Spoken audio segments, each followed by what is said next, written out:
realized it about 2 years ago. I noticed the mood swings, like, you know, one day I'd be up and the next day I'd be down, feeling like I don't want to go out in public, almost agoraphobic, like, too much to deal with, feeling really awkward in my skin, feeling out of sorts, you know, and just down, like Debbie Downer, like a dark cloud.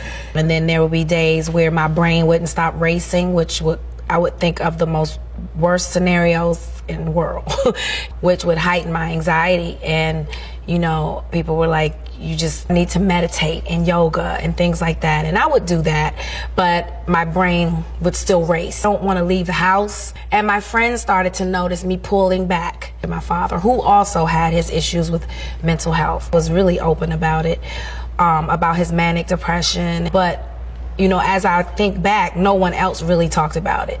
The reason why we can't find culturally competent therapists is because at home, in the African American community, we don't talk about mental health.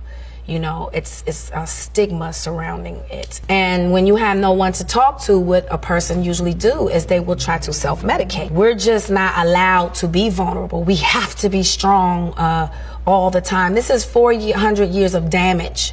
400 years of trauma that we have not dealt with. And the way we deal with it is be strong. Put on a strong face. Nothing's wrong with you. You don't have mental health. You're not gay. You're not allowed to be human. That's a lie. We hurt and we're suffering. When you think about the trauma the African American community has been through since we've been brought to this country, we have not dealt with that. Through that, we still have to be strong? How fucking dare you? How dare you? How dare you put that on me? I felt pressure to be strong as a black woman in Hollywood because I kept hearing that term. Everyone kept saying, be a strong black woman, strong black woman. Then I realized that's a myth. It means that I'm some superhuman in some kind of way where nothing affects me, and that is so far from the truth. Sometimes I don't want to be strong. Sometimes the weight is just too much, you know, and to put on that facade like you're strong all the time, that's exactly what it is, a facade. That's whack. You have to be human, and human means you're vulnerable, and human means you're layered, because if you talk, maybe things will get fixed. I felt such a relief when I finally said it publicly. Like, I suffer from this. People it was an outpour. You know, as an outpour, people, it was like they were like this, and all of a sudden they felt free to speak on it. When I got back above water, when I stopped suffocating myself, I was drowning. And once I released my truth, once I spoke my truth, I started to float back. You know, that's what it is. It's luggage, it's baggage, and it will weigh you down. You better to pop those trunks and get that mess out and deal with it. It's okay. We're human. No one's perfect. The perfection is the perfect lie. When my therapist said that, my wings sprouted. The pressure of trying to be something perfect, which doesn't exist, is crazy. Because, you know, your mind will play tricks on you. I talk to myself. And I think more people need to talk to themselves because you work things out.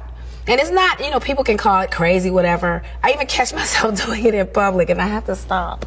But it's just a way to work things out. And it's okay. It's okay. I will have a full-on conversation with myself in the mirror.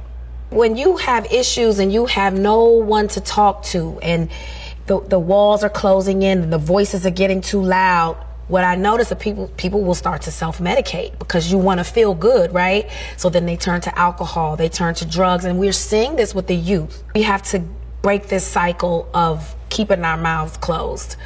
So I called my best friend, who also has a lifetime of suffering with anxiety, and that's when we decided to birth the Boris Lawrence Henson Foundation, named after my father. So I think he'd be really proud. My foundation is what we're trying to do is we're trying to get these babies while they're kids. So we infiltrate the school. We get counselors in there who can see a child dealing with a traumatic situation at home, because these kids come to school from trauma, from traumatic situations at home, and we expect them to learn and sit down and focus. I'm speaking up now because we are facing a national crisis. I want people to know that it is okay to seek help for mental health. There is nothing wrong with it. You go to the dentist, don't you? You go get your yearly checkup. Better check on your mental.